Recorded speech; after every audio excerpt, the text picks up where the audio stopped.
Emlékeznek még? Milyen volt Pécs pár évvel ezelőtt?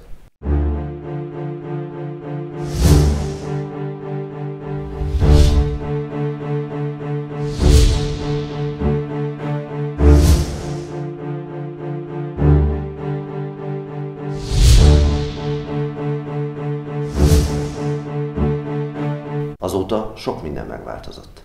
Ma új buszaink vannak, gondozott parkjaink és utcáink, nincs adóssága Pécsnek.